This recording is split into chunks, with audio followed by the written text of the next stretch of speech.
Hola, hola, ¿cómo están? Este es el día que ha hecho el Señor. Nos alegraremos y nos gozaremos delante de Él. Quiero darte la bienvenida a estos cursos de capacitación ministerial que por la gracia de Dios estamos teniendo y queremos en el día de hoy, primeramente, número uno, darle gracias a Dios por este día de vida. Este es el día que Dios ha hecho. En este día que Él ha creado para su propia gloria, Él quiere que nosotros vivamos también para su gloria. Por eso nos creó, por eso está aquí en este planeta temporalmente. La vida en la tierra es menos que un segundo en comparación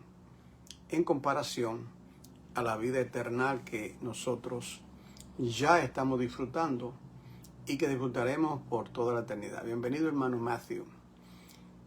Hoy tendremos la tercera clase del curso La Iglesia Contemporánea. Tendremos la tercera clase del curso La Iglesia Contemporánea. Pero lo primero que tenemos que hacer antes de abrir la Biblia y hablar de ella es presentarle el propósito a Dios, porque Él honra su palabra sobre todas las cosas y estamos en Tierra Santa. Así que lo primero, oremos, hermanos. Padre, en el nombre de Jesús, queremos darte las gracias por este día que nos ha dado. Gracias por el sueño reparador que nos supliste. Gracias por los alimentos y gracias por este hermoso día. Sea de lluvia, sea soleado, o sea con nieblas, o sea con nieve. Gracias por absolutamente todo. Padre, yo necesito tu ayuda en estos momentos. Necesito tu ayuda, Padre. Dame tu ayuda, Padre, y también da gracia a tus hijos que estarán estudiando conmigo. En el nombre de tu amado Hijo Jesús, en quien también tenemos contentamiento. Amén. Bien, queridos hermanos y hermanas, pues, aquí estamos, una vez más, preparando nuestro corazón para entrar a la clase número 3 del curso La Iglesia Contemporánea. En el día de ayer, para ubicarnos, darle un breve repaso, tocamos el tema, el propósito del llamado. Esa fue la clase de ayer, el propósito del llamado. Y dijimos que sobre el propósito del llamado, el cual todo creyente tiene ese llamado, todo creyente participa de ese llamado. Dijimos que primeramente es una vocación. Una vocación a la cual todos somos llamados, reconociendo las virtudes de Cristo en esa vocación, aceptando la realidad de nuestra humanidad y gloriándonos en Él. Lo que acabo de decir se encuentra en 1 Corintios 1, de 24 al 31. No crea lo que ningún predicador le diga, a no ser que le abra la Biblia, lea la Biblia, explique la Biblia y le aplique la Biblia. Absolutamente todo. Él es mi pastor. No, exactamente. Es el más que usted tiene que abrir la Biblia porque está más cercano y cercana a usted. ¿Y qué si es un falso profeta y usted cree que es un pastor? ¿Y qué si es un lobo rapaz y usted cree que es un pastor? Escudriñarlo todo y retener lo bueno. Dijimos también que en cuanto al propósito del llamado, es una carrera que la corremos mirando a Jesús, puestos los ojos en Jesús. Dijimos que en esa carrera, que es la vida cristiana, tenemos que aceptar la disciplina. Hablamos de Hebreo, ¿verdad? Que el Señor a todo aquel que recibe como hijo, lo disciplina y lo azota. Y dijimos que es una meta, teniendo sentido de valores. Pablo decía que él consideraba todas las cosas como vano contar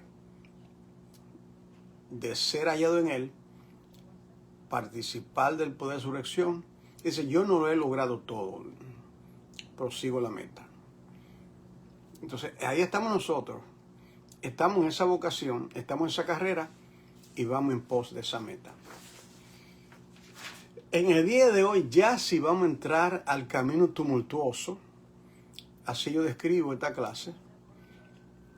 Porque esta clase, el tema de hoy es la siguiente. El tema, ¿qué es la iglesia contemporánea?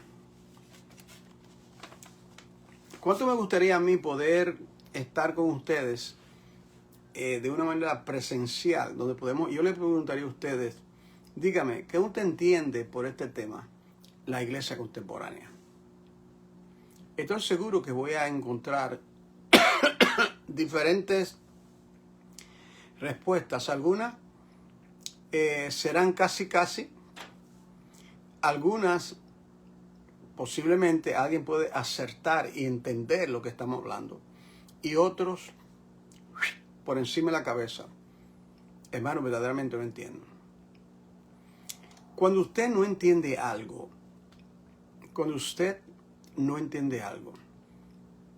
¿qué usted hacía en la escuela? Maestro, explíqueme qué significa esto. ¿Verdad? Uno pregunta. Esto en realidad no es un diálogo, es un monólogo, porque solamente yo estoy hablando. Vuelvo y pregunto, el tema de hoy es, ¿qué es la iglesia contemporánea? ¿Cuál sería la respuesta que usted daría a la iglesia contemporánea? ¿A qué se refiere?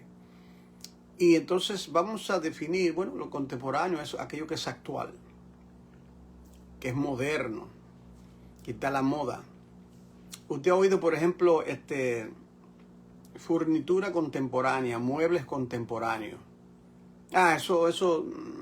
Yo quiero algo contemporáneo. Esto está muy viejo, esto está fuera de moda. Entonces, ¿qué es la iglesia contemporánea? Vamos a ver. Yo tengo una gráfica que lamentablemente, cuando trato de proyectarla, usted sabe que sale a la inversa. Y no he podido resolver ese problema de poder ilustrárselo. Pero en esa gráfica que quería mostrarle, cuando resuelva el problema se la voy a enviar. Hay un paralelo que tiene dos columnas. En el lado izquierdo está aquello que es terrenal y aquello que es espiritual. Si algo es contemporáneo, espiritualmente hablando, no puede ser bíblico porque es contemporáneo. Porque va a la par de lo que es natural. Y la iglesia no es algo natural, la iglesia es espiritual, su cabeza es espiritual, Cristo Jesús. La manera que funciona la congregación del Señor es bajo el poder y la unción de su Santo Espíritu. La iglesia no es una creación humana, no es una institución, no es una denominación, no es un credo que tengo que adherirme. No tiene que ver que la iglesia tiene que ver con su persuasión teológica, puede ser correcta o puede estar errada. En esto todos estamos aprendiendo. ¿Qué es la iglesia contemporánea? Es la clase de hoy, la tercera. Entonces, en este paralelo, yo quiero que usted pueda, como en su mente, yo le voy a decir, este es el primer punto que quiero elaborar sobre este paralelo, que es el primer punto. El primer punto es un paralelo. Lamento mucho no poder mostrárselo aquí en la pantalla porque sale a la inversa. Entonces no puede usted verlo, apreciarlo. Cuando resuelva este problema voy a tener que hacerlo. Y lo que voy a hacer es le prometo que voy a hacer la copia y al final le voy a enviar el paralelo. Porque así se puede entender. Ahora, mire aquí un paralelo, ¿verdad? Aquí en Génesis 3:21 dice, mas Jehová Dios les hizo túnicas de pieles y los vistió. Cuando Adán y Eva habían pecado, ellos fueron expulsados del huerto edénico. El Señor, como un padre amante, busca a su oveja perdida. Adán, Adán, ¿dónde estás tú? Adán es el hombre, Adame.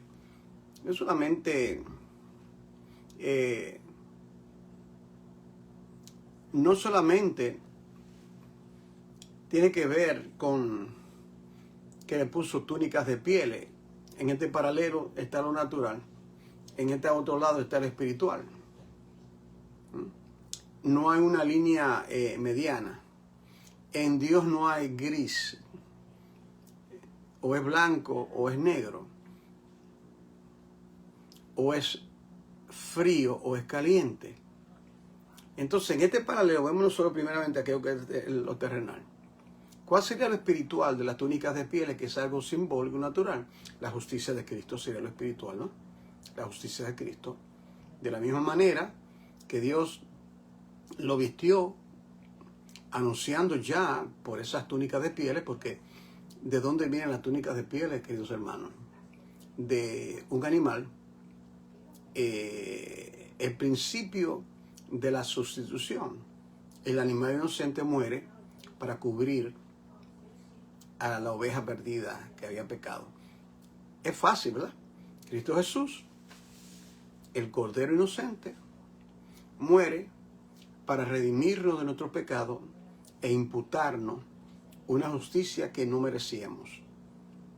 Él no nos viste de túnicas de pieles, sino con su manto de justicia. El segundo parte es la primera ofrenda, que fue natural, la ofrenda de Abel. No vamos a hablar de Caín, porque de Caín ahí no hay nada. La ofrenda de Caín sería algo natural, inaceptable. La ofrenda de Abel, pero aunque fue aceptada, es algo simbólico. ¿Cuál sería de esta parte, en este paralelo? La ofrenda perfecta de Cristo en el Calvario, que habla más, dice Hebreo, que habla mejor que la sangre de Abel. Tercer parte de ese paralelo sería el nacimiento de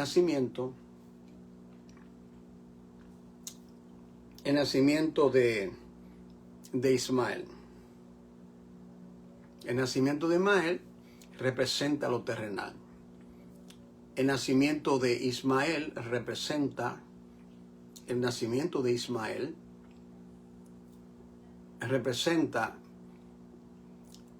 déjame ayudar a Dios. Dios le había prometido a su siervo Abraham y a Sara que le iba a dar un hijo. Ellos, podemos nosotros decir, se precipitaron, se adelantaron. El asunto es que Dios tenía marcado, oiga esto, hermano, Dios tenía marcado el nacimiento de Isaac 14 años después del nacimiento de... Es decir, que ellos, podríamos decir, se adelantaron 14 años. Eso es típico de una iglesia contemporánea. Hacer las cosas como no encuentro, aunque Dios me dice a mí que lo haga basado en su palabra, que me desee guiar por el Espíritu, yo procedo y lo hago con el poder de la carne. Hay una ley en el Código de Hammurabi. El Código de Hammurabi que has encontrado, usted busca Código de Hammurabi, usted va a encontrar una piedra escrito en diferentes pictografías. Y en el Código de Hammurabi, en esa ley que existía en los tiempos de Abraham, decía exactamente que una mujer que era estéril podía tomar su esclava, una sierva, y entregarse a su marido para tener hijos. Sara y Abraham conocían eso. Sara y Abraham practicaron una costumbre prescrita por la ley en esos tiempos, pero que no es la voluntad de Dios. La iglesia contemporánea le echa mano a recursos humanos para intentar. Por ejemplo, la iglesia no está creciendo. Debe entonces invitar a ver si un evangelista provoca un avivamiento. eso es vano. Déjame hacer payasada en la iglesia, déjame hacer todo tipo pantomima, déjame buscar banderitas y un montón de cosas. Usted sabe lo que yo estoy hablando. Cosas que la iglesia... yo estuve una vez pastoreando otra iglesia. Duré 5 años. Yo renuncié de esa iglesia, querido hermano. Oh, hermano, vamos a ver una iglesia. Eso es una mina, ¿entiendes? Me dijo así, yo nunca olvidé esas palabras. Eso es una mina. Ajá, ¿mina de qué? Déjame dejarlo ahí. Las cosas vanas que se ven en el ministerio hoy día. Y claro, estas cosas la gente no quiere hablarlo, pero como yo no tengo compromiso con... No tenemos, los siervos del Señor, no tenemos compromiso con el hombre. Entonces tenemos aquí en el paralelo, tenemos nosotros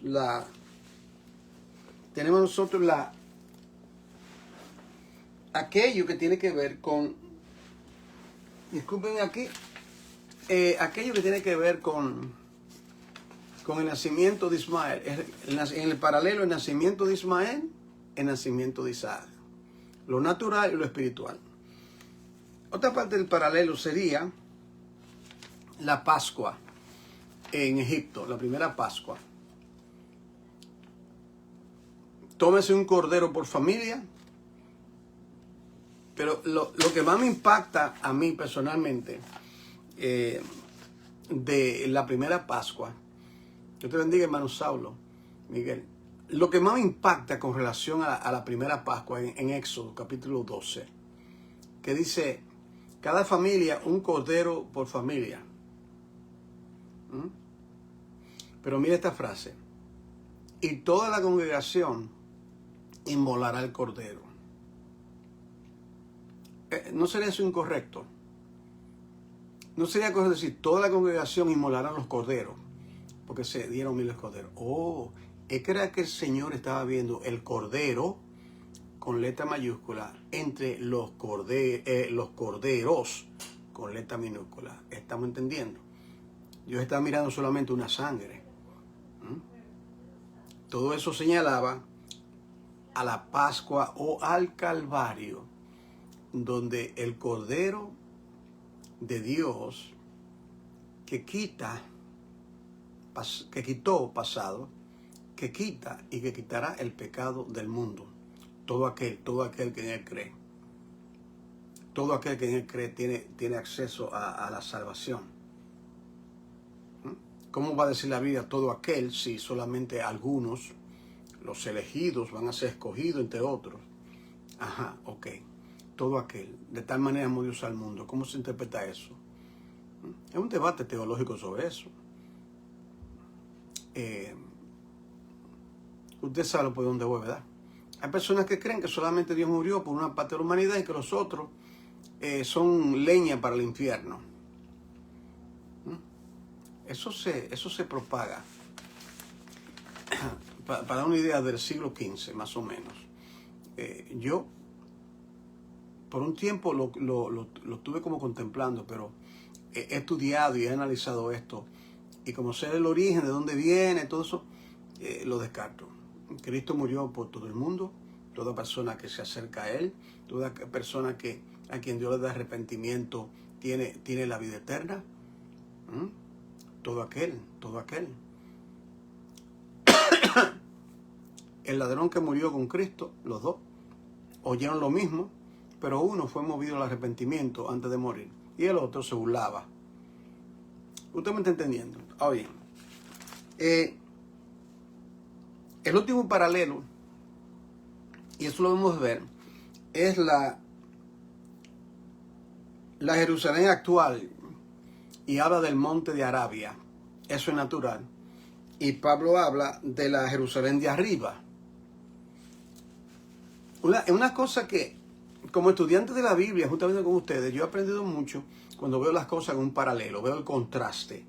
Porque la Biblia está saturada de contraste, con el fin, en un contraste se contrasta una cosa con la otra, ¿verdad? Así es que Dios habla, una cosa con la otra. Reitero, Dios no tiene color gris, Dios no tiene cosas tibias. Dios o es una cosa o es la otra. Bien, ahora vamos a seguir. Este paralelo se lo voy a enviar, voy a lo tengo aquí. Entonces, cuando termine la clase, le voy a enviar el paralelo. O el bosquejo completo, que sería mejor. Bien. Con relación a que sería otro paralelo en realidad. Tenemos los primogénitos que fueron escogidos. Usted sabe que los primogénitos en la mentalidad hebrea, y la mentalidad hebrea es así porque Dios le habló a ellos. Se le hace a veces difícil a los creyentes entender esto. La Biblia trata sobre un Mesías hebreo, toda la Biblia. Escrita, la primera parte, en hebreo, dada a un pueblo hebreo. La salvación vino de los judíos. A mí me da mucha tristeza yo ver a creyentes que se repiten lo que otros. Eso para el Antiguo Testamento, eso no tiene que ver nada con nosotros, estamos en la gracia. Ajá, sí. Escuche esto. No hay gracia sin ley y no hay ley sin gracia. Absolutamente todos los tratos de Dios con el hombre es por pura gracia. Lo que pasa es que le dan un matiz diferente, una interpretación incorrecta a lo que es la palabra ley. Torah, ¿qué significa ley? ¿Qué significa la palabra Torah o ley en el Antiguo Testamento? Enseñanza, instrucción. Eso es lo que significa. Entonces me van a decir a mí que las instrucciones del Señor son anticuadas. Lo que pasa es que hay cosas en los 613 mandamientos que están en el Antiguo Testamento que no son aplicativos a nosotros. Muchas cosas, no. Pero muchas cosas que se repiten del Antiguo Testamento al Nuevo Testamento son aplicativas a nosotros. No me digan a mí solamente 2 mandamientos. Amar a Dios y al prójimo. No, esos 2 mandamientos se explican con los otros mandamientos. Una vez una persona comenzó a contradecir esto y como él pensaba que 613 mandamientos, hermano, ¿quién puede guardar eso? Para los judíos. Y yo le dije, ¿sabes lo que yo hice? Yo le envié a esa persona 800 mandamientos que están en el Nuevo Testamento para el pueblo de Dios. 800 mandamientos que están en el Nuevo Testamento que nosotros estamos supuestos a cumplir. Y después que usted es cristiano, usted no tiene que tener una tabla o no. Eso es el Espíritu Santo. La mayoría, usted sin pensarlo, porque usted ama a Dios, usted lo cumple. Los mandamientos de Dios no son gravosos, hermanos. Si Dios dice que no son gravosos, no son gravosos. Pero bien, el segundo, yo quiero leer a ustedes este pasaje que está en Hebreos capítulo 12. Hebreos capítulo 12. Usted sabe lo precioso que son los primogénitos, ¿verdad? Todo aquel que abre matriz será para Jehová. ¿Recuerdan eso? Todo el valor de los primogénitos. Eso está en el Antiguo Testamento. Entonces, aquí en Hebreos capítulo 12, hay una expresión, se la voy a decir en español y se la voy a decir en inglés porque al leerlo en inglés, cuando yo leo, yo tengo aquí, detrás de mí aquí, donde está donde está la letra J y M, que es Juan y Margarita, atrás están todas mis Biblias. Entonces ahí, en esa parte, están mis Biblias. La mayoría son en inglés, ¿ok? Yo la leo en inglés y también, claro, en nuestro hermoso idioma que es el español, mi idioma favorito. Entonces aquí, en la carta a los Hebreos, Biblia a mano, ¿verdad? Biblia a mano, capítulo 12. Es importante que usted use la Biblia, hermano. La iglesia tiene que ser una escuela. Biblia a mano todo el mundo. Capítulo 12, versículo 22.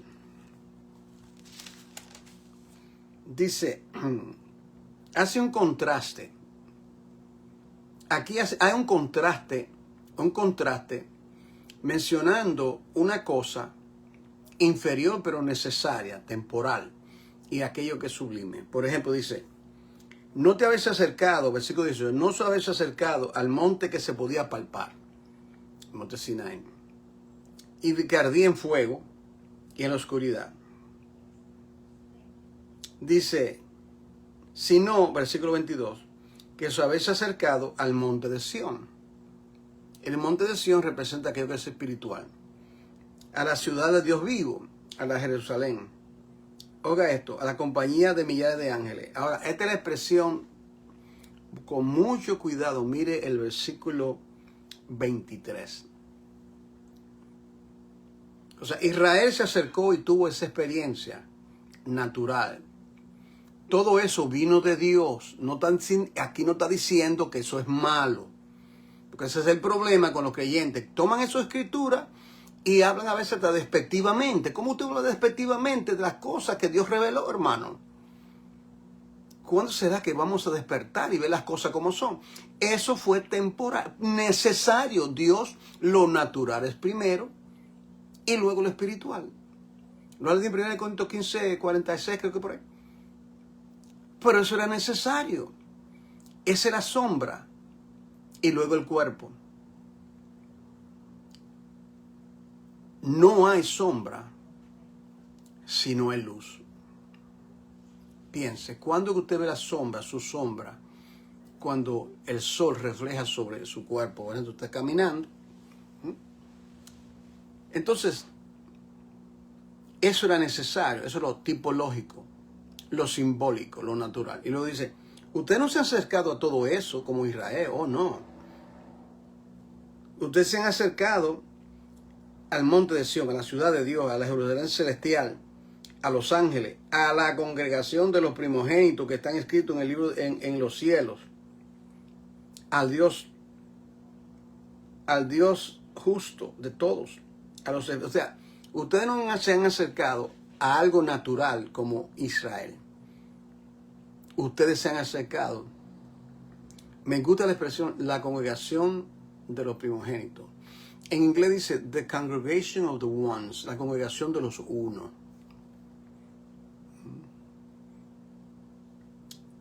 Mientras hablo, el Señor trae a mi mente que el Cordero Pascual eran miles, el Dios fue solamente uno. Uno. La congregación inmolará el Cordero. No podía ser, no se podía usar el singular si eran miles, usted está entendiendo. Porque Dios solamente estaba viendo a ese precioso Cordero, el unigénito, Hijo de Dios, lleno de gracia y de verdad. Bendito sea el Señor en esta hora. Qué cosa tan maravillosa, tan extraordinaria leer eso. Vamos al segundo punto ahora, que es la iglesia contemporánea. Que usted tiene una idea por dónde vengo. ¿Qué es la iglesia contemporánea? Bueno, la iglesia contemporánea vive de ritos. Ese es el segundo punto. La iglesia contemporánea vive de ritos, de cosas que se pueden ver, no de las cosas que se ven. La mujer de Samaria ella era parte de la iglesia contemporánea, porque ella creía que se podía adorar en el monte Gerizim, y tenían ellos sus sacerdotes, su propia Biblia. Ella era parte de la iglesia contemporánea. Y la iglesia contemporánea, en verdad y en verdad, pretende ser espiritual, pero ustedes los samaritanos adoran lo que no conocen. Nosotros los judíos sí, porque la salvación viene de los judíos. ¿De dónde viene la salvación? De los gentiles. Algunas personas, de manera que predican y enseñan, que yo lo escucho por poco tiempo, ellos creen como que la salvación viene de los gentiles. Nosotros, la iglesia. Ajá. No me hable de la iglesia, querido hermano, si primeramente tú no vas a un trasfondo del Antiguo Testamento, pues ¿de dónde viene todo eso? Debes repetirlo. La Biblia es 3/4 parte del Antiguo Testamento. La Biblia es 3/4 parte del Antiguo Testamento. Porque los 39 libros de la Biblia son citados en el Nuevo Testamento. Si usted saca los textos citados del Antiguo Testamento de la Biblia, usted se queda, mire, con una Biblia así de pequeña, implicando que todo, Reitero, no se vaya por las ramas, váyase a la raíz de las cosas. Busque entender las cosas buscando en la raíz. Dios bendiga, hermana Blanco. Ahora, vamos aquí al libro de Génesis. ¿Dónde comienza esto de rito? Usted va a conocer este pasaje. Entonces, lo que es contemporáneo vive de ritos. ¿Dónde aparece eso, hermano Juan? Aquí en Génesis capítulo 4, versículo te dice: y aconteciendo andando en el tiempo, que Caín trajo del fruto de la tierra una ofrenda a Jehová. Del fruto de la tierra, maldita será la tierra por causa vuestra. Mas sin embargo, Caín procedía de un hogar de creyentes. Adán y Eva eran creyentes, y ellos también eran los primeros habitantes del planeta. Habían visto seguramente a Adán ofrecer ofrendas, y Caín simplemente, como yo soy agricultor, dame con este fruto, maldito, una tierra maldita. O sea, no hay conciencia de lo espiritual. Hay conciencia de lo ritual. Lo que Caín ofreció en realidad fue un rito que se quedó frío como su corazón. Abel, que no era contemporáneo, la Biblia dice que Caín mató a Abel porque era del maligno. ¿Usted lo ha leído en el Nuevo Testamento? Y no hay nadie más perverso que Satanás. Y Caín hizo la cosa a lo natural, una ofrenda inaceptable. Mas Abel tomó, mire esto, de lo mejor. Mire la primera palabra que se usa para la ofrenda de Abel: los primogénitos los primogénitos de las ovejas de él. Qué interesante. Él tomó una ofrenda. Eso es ritual. Abel no. Abel fue un acto meditado. Fue al corral, buscó, sabía quiénes eran las cabras y las ovejas de los primogénitos. Conocía su ganado.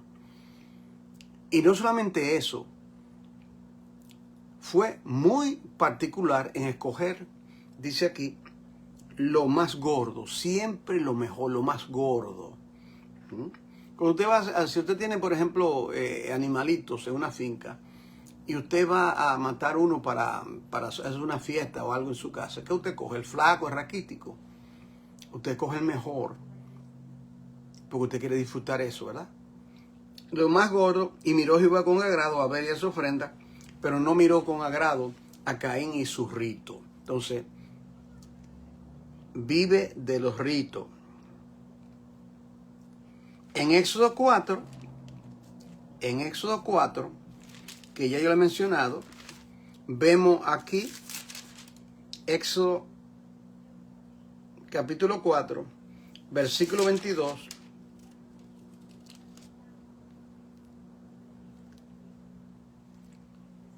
Y 23.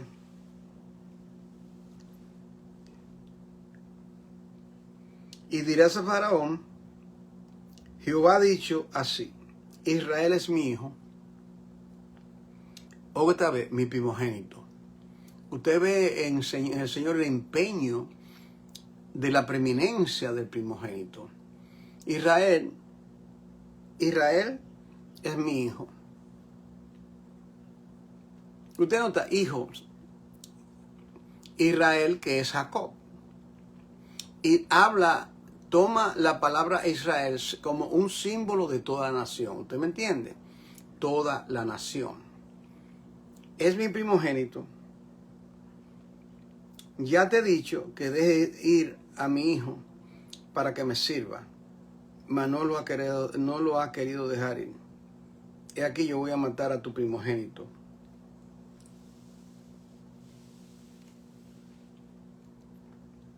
¿Qué clase cuando no se podía tener hijos, era la costumbre, ¿verdad? Era la costumbre. ¿Qué hizo Abraham? ¿Qué hizo Abraham cuando no podía tener un hijo? Nace Ismael. En el paralelo, Ismael, lo natural, lo carnal. Pero lo que era del primogénito, según la sociedad, Ismael era el primogénito. Pero según Dios no, era Isaac. Porque Ismael fue algo natural, un intento humano. Sara y Abraham en esa parte erraron. No eran perfectos, erraron. Entonces vemos ahí también lo natural y lo espiritual. Lo contemporáneo sería Ismael, lo espiritual sería Isaac. Dios bendiga, Wilson. Entonces,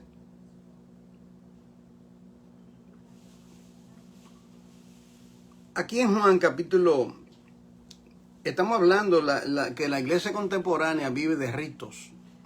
Ese es el segundo punto de este tema de qué es la iglesia contemporánea. ¿Qué es la iglesia contemporánea? Si Ismael fuese pastor hoy, e Isaac, ¿a cuál usted iría? O si Caín fuera pastor hoy, o Abel. ¿Usted me está entendiendo? Entonces, o es una o la otra. Me temo que muchos creyentes están en iglesia contemporánea. Algunos no lo saben, algunos simplemente, donde va Vicente, va la gente. Y de esas iglesias que no honran a Dios, yo tengo ya años diciendo eso, hay que dar un éxodo, los éxodos de Dios. Los éxodos de Dios. Un día voy a preparar un curso para dárselo. Yo tengo eso, es un libro que yo escribí, que se llama así, pero no he podido publicarlo hasta el día de hoy. Entonces lo que voy a hacer es que voy a darle un curso así, los éxodos de Dios. Ahora, aquí en el Evangelio según San Juan,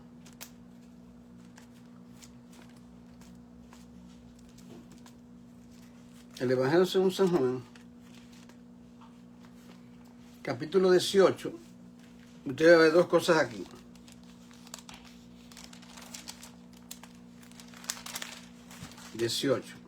Juan, capítulo 18.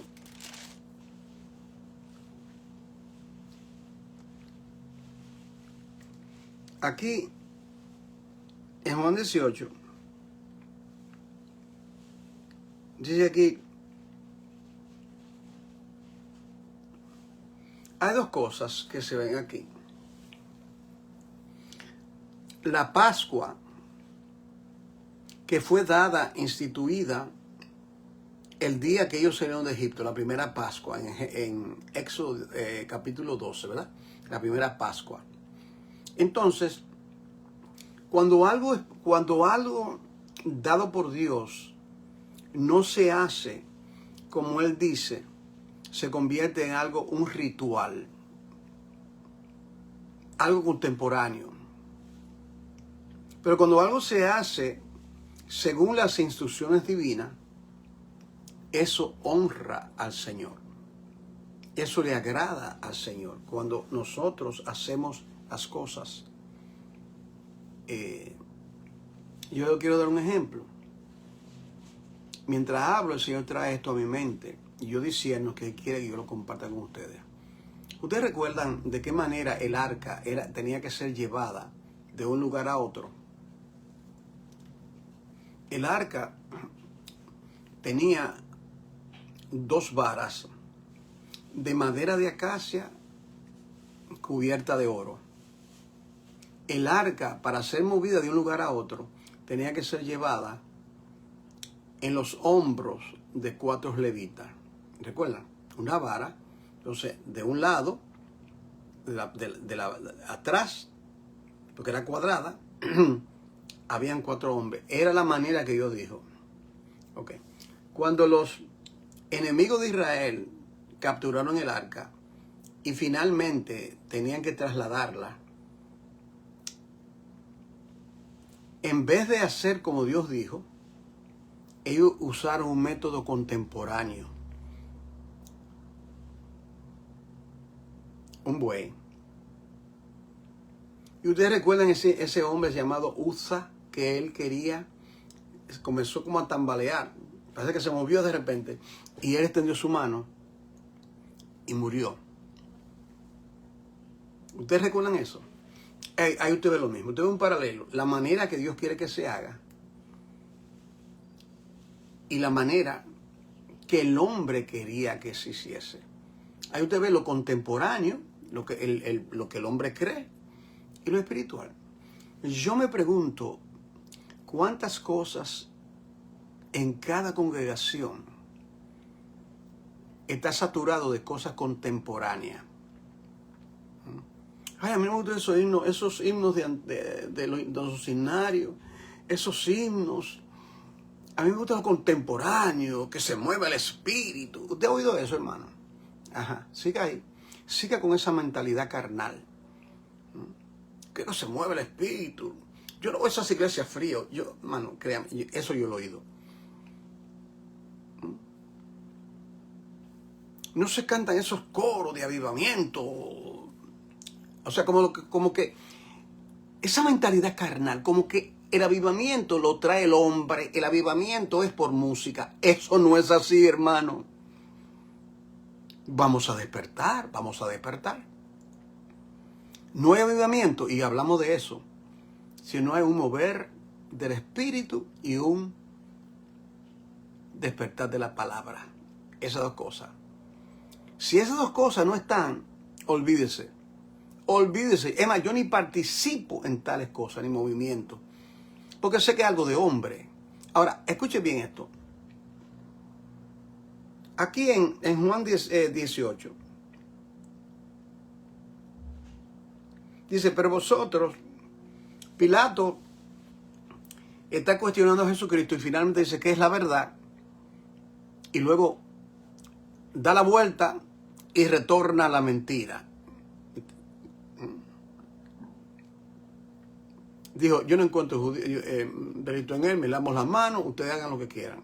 Versículo 33. Pero vosotros tenéis la costumbre de que os suelte uno en la Pascua.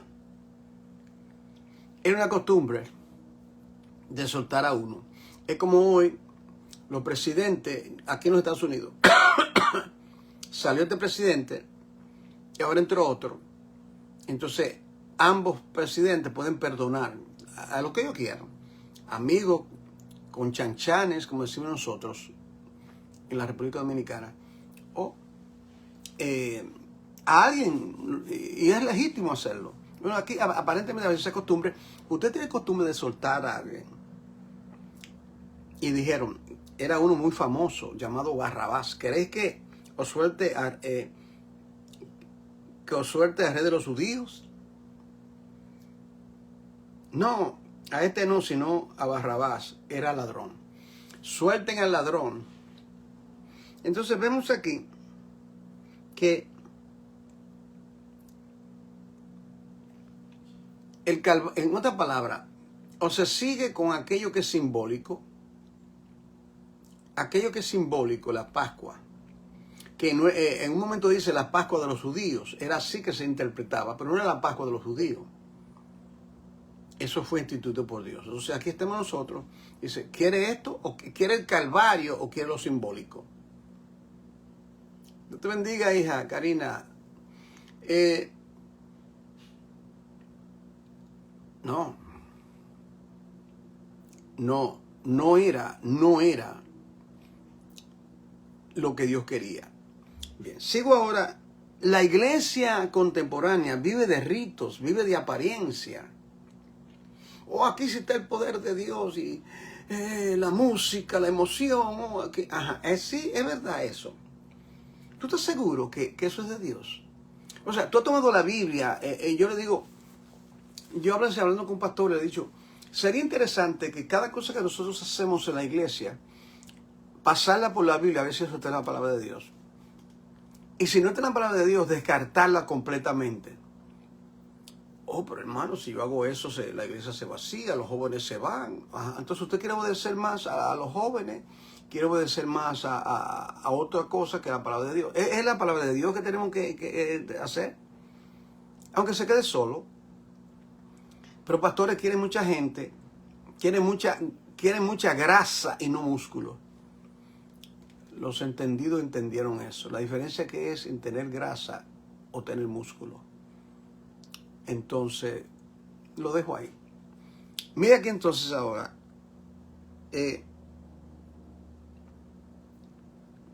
En Gálatas capítulo 4, vemos nosotros, estamos hablando en el segundo punto. El tema es ¿qué es la iglesia contemporánea? Esta es la tercera clase del curso. ¿Qué es la iglesia contemporánea? La iglesia contemporánea es el curso. Esta es la tercera clase. Ayer di una, ayer jueves y el miércoles comenzamos la clase. Ahora, ¿qué es la iglesia contemporánea? La que vive lo natural, lo visual y no de lo espiritual. Yo siempre digo a la congregación, el cuerpo de Cristo que no yo, y a ustedes, no crean lo que yo les digo si no está en la Biblia. Si una persona va a hacer un argumento y va a hablar con un hijo de Dios, tiene que abrir la Biblia y probártelo. No importa el pastor. Yo vi un pastor los otros días predicándole a un grupo de jóvenes, muchos jóvenes, y ni una Biblia tenía en la mano. No tenía una Biblia en la mano el pastor. Yo creo que yo hubiese estado ahí, pero yo tengo 2 hijas que están jóvenes. Yo me trato de acercarme y digo, hermano, perdona, ¿por qué tú no usaste la Biblia cuando tú predicaste? ¿No es la Biblia la autoridad? Las cosas que se ven, hermano. Bien, ahora bien, aquí en Gálatas capítulo 4, estamos hablando, contestando la pregunta, ¿qué es la iglesia contemporánea? Gálatas capítulo 4, versículo 22. Mire aquí que esto es una alegoría entre Sara y Agar. Sara, la mujer legítima de Abraham, o Agar, la esclava. Dos contrastes.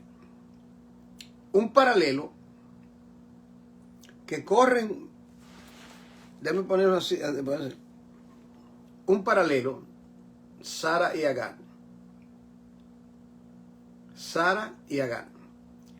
Corren juntos, pero nunca se topan, ni se entrelazan, porque es lo natural y lo espiritual. Hay incompatibilidad.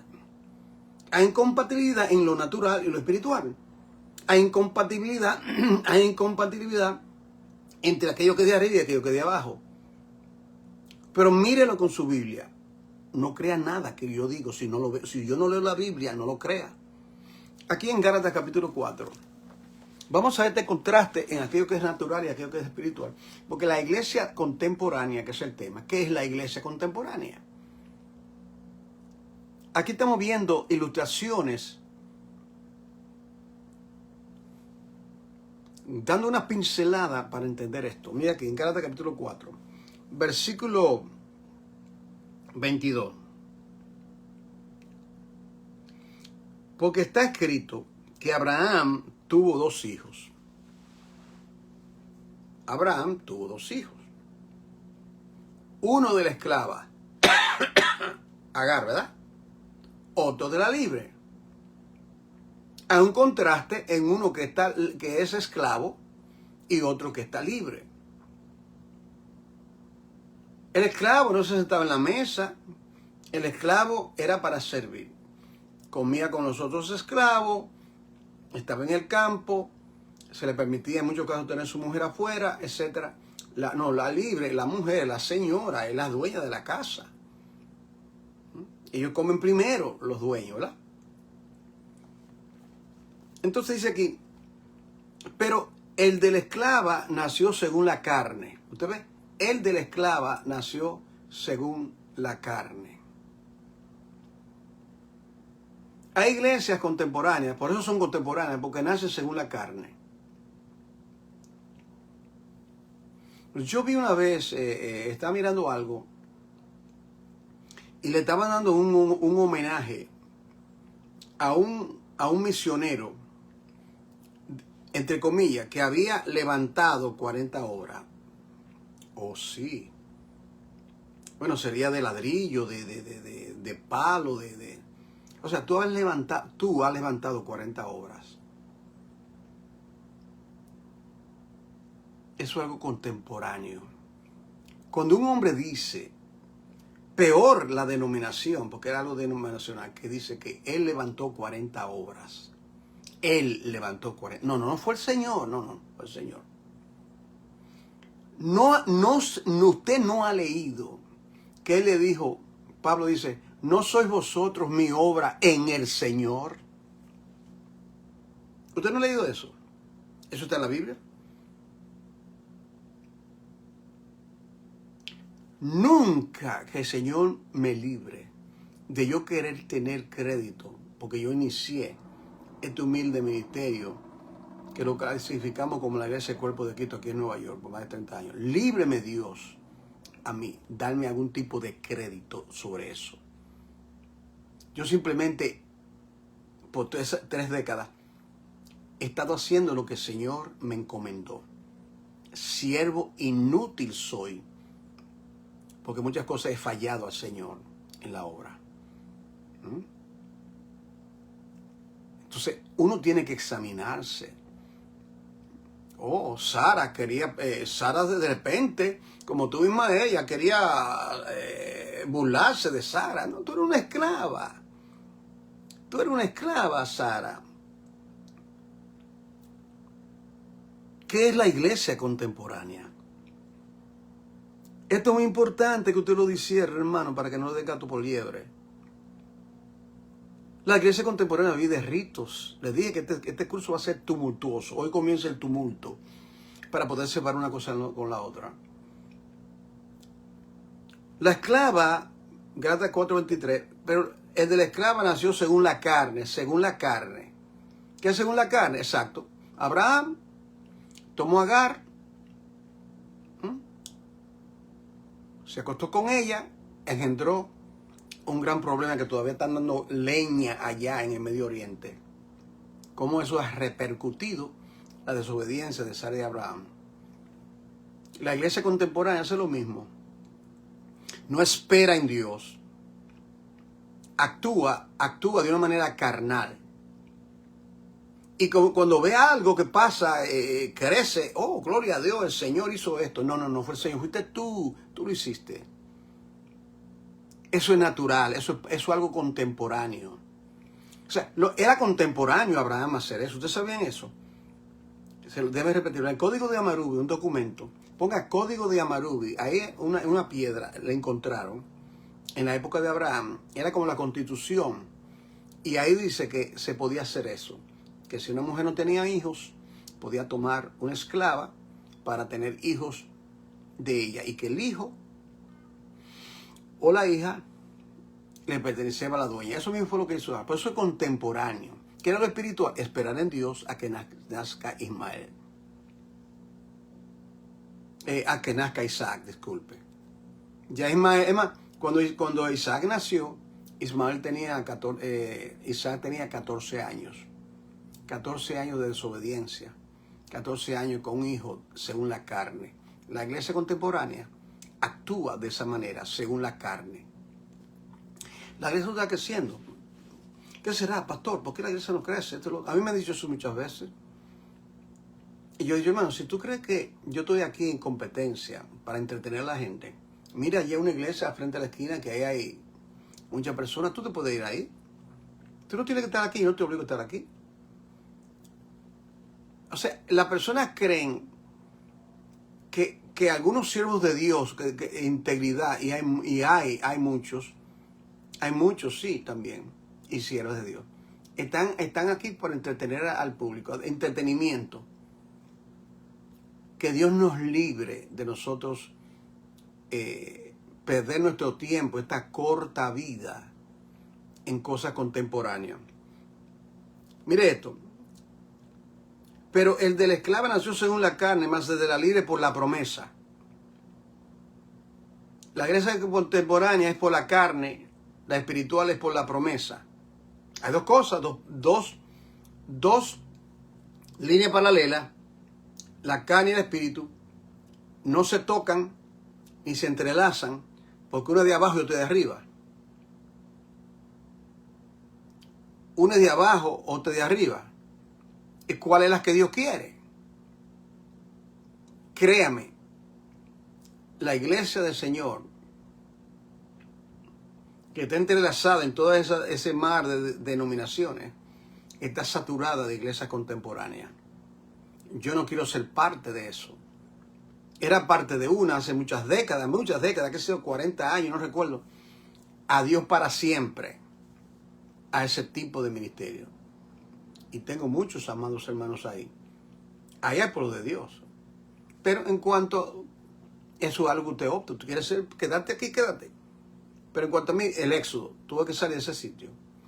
Aquí dice Pablo, lo cual es una alegoría, como estoy ilustrando las cosas, una alegoría, pues estas mujeres son dos pactos. Estas mujeres representan dos pactos.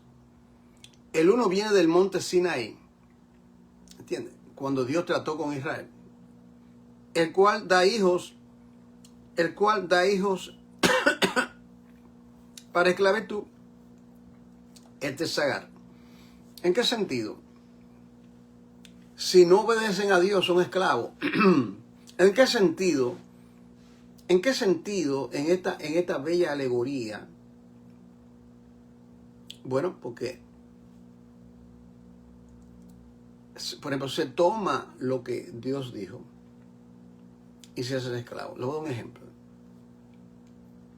Cuando Moisés descendió del monte, el monte temblaba, el monte humeaba, fuego, el pueblo estaba aterrorizado. Ellos no podían soportar la bocina y todo eso. Dios hizo eso para infundir a ese pueblo que habría de probar su rebelión hasta el día de hoy, Israel, de que Dios es santo y que Dios no está jugando con su pueblo. Ellos dijeron, todo lo que Dios ha dicho, nosotros lo vamos a hacer. En eso 19. ¿Sabes lo que hicieron ellos en el capítulo 32? Estaban bailando delante de un becerro de oro y se hicieron esclavos de su pecado. Ahora, porque Agar es el monte Sinaí en Arabia y corresponde a la Jerusalén actual. Usted ve esa palabrita actual. ¿Cuál sería una palabra sinónima a la palabra actual? Contemporáneo. No, pero tú sí estás actual. Algo contemporáneo. Por ejemplo, la mayoría de las mujeres, cuando van a comprar muebles, cosas para su casa, la sala, me gustan los muebles contemporáneos. Usted ha usado eso, ¿verdad? A mi esposa le gusta así. Eso está bien, en ese término. A mí me gusta más un poquito más, no sé.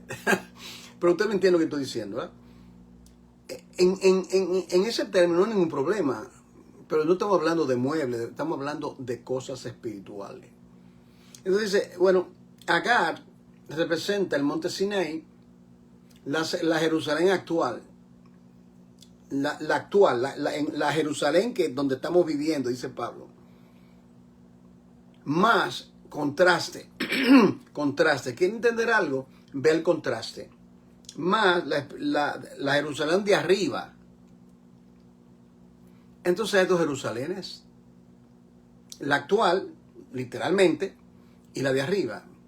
Como que es un reflejo. La de arriba refleja la de abajo. Pero la de abajo es un símbolo de la de arriba. Y el llamado es no ser actual, contemporáneo, sino mirar las cosas que están arriba. Puestos los ojos en Jesús. Jesús no es contemporáneo, créame. Y así es. Voy al tercer y último punto, que es que la iglesia contemporánea carece de metas. La iglesia contemporánea, querida familia, carece de metas. ¿Qué hemos dicho hasta ahora? ¿Qué es la iglesia contemporánea? La que vive de sus ritos y la que carece de metas. Y la introducción del tema, le dije que es una gráfica que yo creo que vea. Yo le voy a mandar la gráfica. La tengo aquí, mire. Esta gráfica, pues usted ve que se ve a la inversa. Se ve a la inversa. Entonces yo no puedo proyectárselo aquí como me gusta hacerlo para que usted entienda. Entonces como no puedo hacerlo, se lo voy a enviar. El bloqueo completo. Yo sé, hay poco, pues yo sé que hay hermanos acá en este grupo, yo sé quiénes son, que han tomado nota de todos los estudios así. Tiene una libreta llena de todas las notas. Porque lo que pasa es que usted puede usar el material. Usted tiene ya material. Y mire, cuando usted esté hablando, yo tomé todos estos cursos, yo los tomé hace más de 30 años. Y yo mismo aprendo cuando yo saco mis notas. Mis notas y repaso todo eso. Algo que he aprendido de la palabra de Dios, que la palabra de Dios es multifacética y que hay más que ver en el ver. Usted ve algo hoy y lee el mismo versículo. ¿Usted no ha notado que yo uso los mismos versículos en muchas cosas? Y usted ve como que ese rayo de luz, ese entendimiento de arriba arroja luz que en otra clase como que no veíamos lo mismo, pero es la misma palabra. Es la palabra del Señor, hermano, no es palabra de hombres. Yo tengo una confianza muy grande en el poder de la palabra de Dios para cambiar a uno y para derrumbar toda esa musaraña que el hombre, las religiones han puesto en la mente, en el corazón de los pueblos. Le voy a enviar el bosquejo completo al terminar en unos minutos la clase. Así que esté pendiente para que usted lo vea en paralelo. Bien, aquí esto último es que la iglesia contemporánea carece de meta. Usted va a ver eso con Esaú. Esaú y su hermano Jacob. Pásate conmigo, por favor, a Génesis capítulo 25 para que usted vea que la iglesia contemporánea, como Esaú, carece de metas. Qué triste, ¿eh? No tiene un objetivo. ¿Cuál es el objetivo? Aquí en Génesis capítulo, en el libro de los orígenes, querida familia, Bereshit, como dicen los judíos, el libro de Bereshit, que significa en el principio, aquí en el capítulo 25,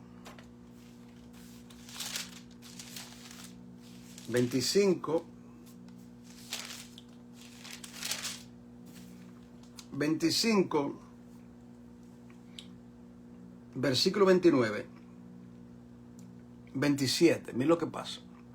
Bueno, Isaac tuvo estos dos hijos, eran gemelos, había una lucha en el vientre. Esaú era el primogénito, el primero que nace, sale, y a él le correspondía la primogenitura. Entonces, aquí lo que usted va a ver, hermano querido, es que la iglesia contemporánea no aprecia aquello que Dios aprecia, la primogenitura. Entiende, hermano, es más que algo material, es más que algo ilustrativo. Cristo llamado el primogénito. El primogénito. Al principio era el unigénito. Cuando es único, el único que tiene, pero María y José tuvieron más hijos. Pero mira aquí. Después salió su hermano trabado de su mano al calcañar de Esaú. Es decir, Esaú salió primero y venía Jacob, lo cogió por el talón. Todo eso tiene un significado grande. El hecho que Esaú era rojizo. Rojizo tiene un significado. Que era velludo, que se parecía a una bestia, lo demostró porque era muy carnal. Todo eso tiene significado. Ahora, después salió su hermano trabado de su mano al calcañar de Esaú, y fue llamado su nombre Jacob, el que suplanta. Y era Isaac de edad de 60 años cuando ella lo dio a luz. Isaac, escuchen bien, hermano, Isaac se casó a los 40 años. Y su esposa no podía tenerlo, era Sara, como la madre de Isaac, que era Sara. Es decir, que si tenía 40 años y tenía 60, 20 años. Interesante, ¿eh? 20 años. En el caso de Sara, 14 años, porque Isaac nació 14 años después que tuvo Agar, tenía 14 años. Ahora, mira lo que pasa, querido hermano. Le damos la bienvenida a los que se han conectado y estamos terminando. El curso se llama La Iglesia Contemporánea, esta es la clase número 3. El tema es, ¿qué es la Iglesia Contemporánea? Ahora viene aquí, mira lo que dice aquí. Crecieron los niños, es decir, Esaú y Jacob, y Esaú fue diestro en la caza. Estaba en el campo, en la naturaleza con los animales. Usted entiende, todo esto tiene un significado.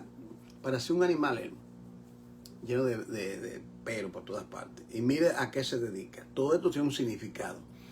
Yo no puedo decir todo, usted debe estudiar un poquito, ¿verdad? Estudie, investigue lo que yo estoy diciendo. Hombre de campo, como los animales, ¿verdad? Pero Jacob era varón quieto y que habitaba en tienda. Dos temperamentos completamente diferentes. Y amó Isaac a Esaú, le mostró más afecto, porque comía de su casa, era un cocinero. Mas Rebeca amaba a Jacob porque estaba siempre con mamá en la casa. Y hizo Jacob un potaje. En este caso fue Jacob el que cocinó. Y volviendo Esaú del campo, cansado, dijo a Jacob, te ruego que me des a comer de este guiso rojo, pues estoy muy cansado. Por tanto fue llamado su nombre Edom. Edom significa rojizo. Un gran significado, porque la raza de Saúl era derramadora de sangre, eran los edomitas. Si usted estudia a los edomitas en la Biblia, da una historia pésima, enemigo de Israel. Ahora, mira lo que acontece. Y Jacob respondió, bueno, véndeme en este día tu primogenitura. Véndeme, tú fuiste el primero, tú tienes derecho. La primogenitura implicaba que sería la cabeza. Cuando muera Isaac, Esaú tendría el honor, seguía a la familia. Mira qué importante. Pero más que eso, era algo espiritual, querido hermano. Más que camello, vaca y demás, era algo espiritual, porque así es que Dios lo ve. Entonces dijo Esaú, es aquí, yo me voy a morir. ¿Para qué pues me servirá la primogenitura? Como si fuera un viejo de 90 o 100 años, ¿no? Yo me voy a morir, como que dice, ¿qué me importa? Y dijo Jacob, júramelo en este día. Y él lo juró y vendió a Jacob su primogenitura. Entonces Jacob dio a Esaú pan y del guisado de las lentejas, y él comió y bebió y se levantó y se fue. Así menospreció Esaú la primogenitura. El hecho de ser primogénito, que significa algo, una primogenitura espiritual. Entonces, ¿qué pasa con Esaú? Carecía de meta. Carecía de visión, de poder discernir lo que es espiritual. Y la iglesia contemporánea son iguales.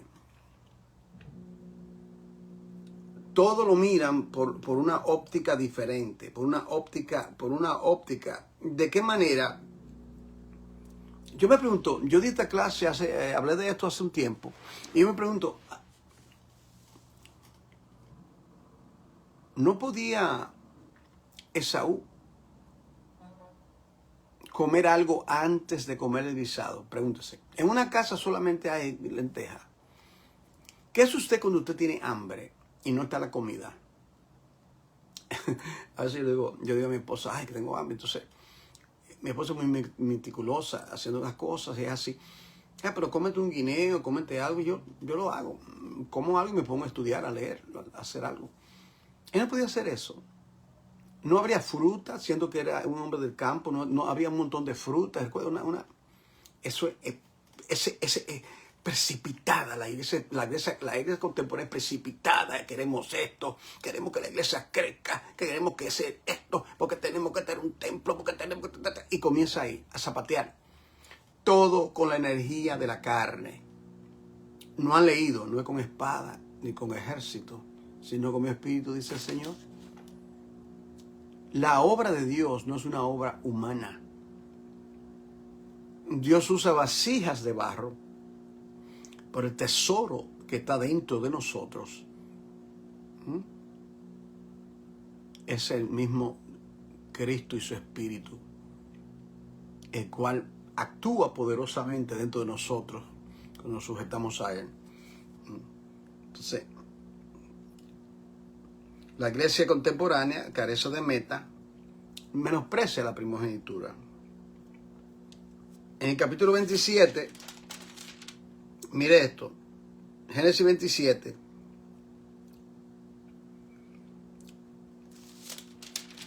oiga esto, Génesis 27, 30 a 31.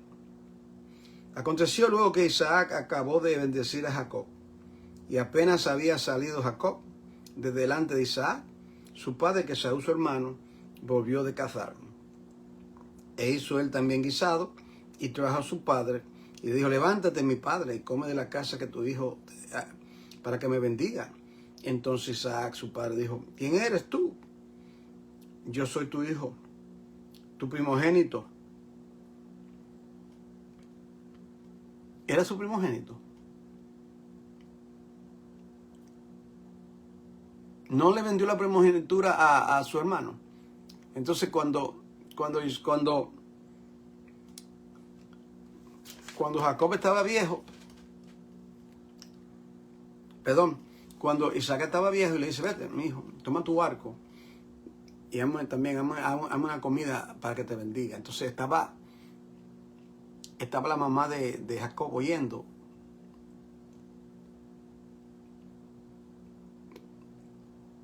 Y ella le dijo, mira, yo he escuchado esto, lo cual está mal, esa forma de ser. Y él fue, entonces, y ella fue, mientras él fue al campo a tirarle, a buscar un animal, ella fue y lo cocinó y se adelantó. Entonces, ¿qué es lo que dice todo ahí? Ya usted sabe, lloró y todo lo que pasó. Entonces, todo ese punto que profesa lo que no entiende. Él profesaba participar de la bendición de su padre. Y él dice, yo soy tu primogénito. No, tú no entiendes lo que es la primogenitura. Tú eres un gran mentiroso, Esaú. Tú acabaste de venderla. La iglesia contemporánea, carece de meta, carece de entender las cosas que son espirituales. Así procede la iglesia contemporánea. A veces, yo sé que usted lo entiende, querido hermano, que a veces el Señor le ha mostrado algo a usted espiritual y usted trata de explicárselo a un hermano y el hermano le viene por otro lado. Porque ese hermano, si es nuevo en la fe, yo entiendo que no lo entiende. Pero digamos que es un creyente que tiene 5 o 10 años supuestamente estudiando la Biblia y que no entienda algo espiritual, porque carece de meta, carece de discernimiento espiritual, y eso le pasa a la iglesia contemporánea. ¿Okay? En el versículo 41, Génesis 27, 46, y aborreció Esaú a Jacob por la bendición con que su padre le había bendecido, y dijo en su corazón, llegarán los días del luto de mi padre y yo mataré a mi hermano Jacob. ¿Qué le pasa a la iglesia contemporánea? Siente envidia, no entiende las cosas espirituales, profesa lo que no tiene.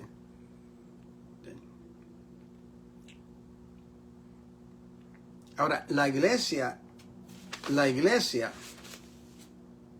espiritual tiene esta perspectiva. Y con esto concluimos. Si usted se conectó hace poco, vea el estudio. Se llama ¿Qué es la iglesia contemporánea? Y ese es el tema del curso. Hoy estamos en este tumultuoso. ¿Qué es la iglesia contemporánea? Yo me pregunto, debe usted preguntarse, no para autoconocer, ¿perteneceré yo a una iglesia contemporánea? ¿O pertenezco yo a una iglesia espiritual? Porque solamente hay dos. O es contemporánea, mundana, carnal, como Agar, como Ismael, como Esaú, como Nimrod. Y a veces, queridos hermanos, a veces uno se encuentra en un lugar así, porque ahí fue que oyó el Evangelio. Y digo, wow, y después el Señor comienza a hablarte para que tú de tu éxodo, como yo le he explicado a ustedes, que he dado mi éxodo, de una que dura 5 años, y renuncié al pastorado de 5 años a una que no quería andar, que había intereses creados por el pastor principal.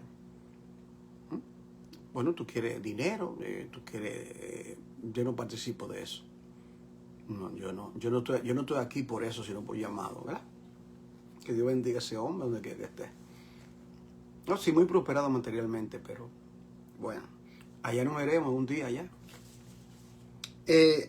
Filipenses capítulo 3. Miren lo que es tener sentido de valores, querido hermano. Sentido de valores, sentido de lo espiritual. El apóstol Pablo, en Filipenses capítulo 3, él lo pone por lo claro. Pero cuantas cosas eran para mí ganancia, las he estimado como pérdida por amor a Cristo. Usted va aquí en paralelo. Lo que era por ganancia, natural, intelectual, era un académico, era un abogado, todo eso, está bien. Pero en el caso de Pablo, escuche bien para que usted entienda correctamente, eso no significa que toda persona como Pablo, intelectual, tiene que hacer eso. Dios llamó a Pablo, pero el punto es, ¿qué es muy importante?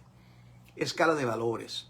Dice, y ciertamente aún estimo todas las cosas como pérdida por la excelencia del conocimiento de Cristo Jesús, mi Señor, por amor del cual lo he perdido todo. Él renunció a todo. Y lo tengo por basura para ganar a Cristo. ¿Ustedes cómo piensa una iglesia espiritual? Una iglesia contemporánea, digo, no, esto me costó a mí mucho, este título, esto, lo otro. Pablo no, Pablo era un hombre íntegro, era un hombre enfocado en lo que Dios le quería mostrar. Y dice, y ser hallado en él, eso es lo que quiere, ser hallado en él, no teniendo mi propia justicia, porque era fariseo y ellos se autojustificaban. ¿Qué es por la ley, sino la que es por la fe de Cristo? La justicia que es de Dios por la fe. Hay dos clases de justicia, la autojustificación, donde el hombre se autojustifica, y la que es justificado por la fe en Cristo, la única que vale. Y dice, a fin de conocerle y el poder de su resurrección y participación de sus padecimientos, llegando a ser como él, semejante en su muerte. Y dice, si de alguna manera llegase a resurrección de los muertos, no que lo haya alcanzado ya. No, todavía no. La iglesia contemporánea carece de meta. El apóstol Pablo está claro cuáles son las metas. Una solamente, Cristo, Cristo y Cristo. Esa es la meta. Y dice, y ser, no que lo haya alcanzado todo, sino que ya, y ni que sea perfecto, sino que prosigo por si logro hacer aquello para lo cual también yo fue asido por Cristo. Hermano, yo mismo no pretendo haberlo ya alcanzado, está claro, reitero, que Dios, hermanos, de la iglesia de Filipos, no, yo no estoy pretendiendo que lo he alcanzado todo. Simplemente que yo puse en una balanza lo que tenía cuando no era creyente, y a partir del camino de Damasco, cuando el Señor me lanzó de la cabalgadura, ha habido una transformación interna, y los valores que yo tenía anteriormente los pongo a un lado, y ahora opto por seguir a Cristo. Qué determinación más gloriosa. Que Dios nos ayude y que seamos como Pablo en ese sentido. ¿Bien? Y dice, prosigo la meta, versículo 14. Prosigamos a la meta. ¿Cuál es la meta? Al premio del supremo llamado de Dios en Cristo Jesús. Prosigo la meta, continúo, paso a paso. Es una carrera, hay tentaciones, hay problemas, hay peligro. Pero Él dijo en un momento dado, aquel que comenzó la buena obra en mí, también la va a perfeccionar. Padre, en el nombre de Jesús, qué privilegio poder... Hay muchas cosas, Padre, que son quizás abstractas, pero tú eres el que da revelación y que enseña a tu iglesia. Bendice a tu pueblo, bendice a tu iglesia y da entendimiento. En el nombre de Jesús, amén. Queridos hermanos, nos reencontramos muy pronto. Le pido que continuemos en oración, en el estudio de la Biblia, y que en absolutamente todo, busquemos que en todo, absolutamente todo, Cristo Jesús sea glorificado. Y vamos a discernir. Habrá algo contemporáneo en mi vida, cosas que no son de Dios. Señor, ayúdame yo a descartar esto y ir en pos de ti. Dios lo bendiga, comparte contenido y hasta muy pronto.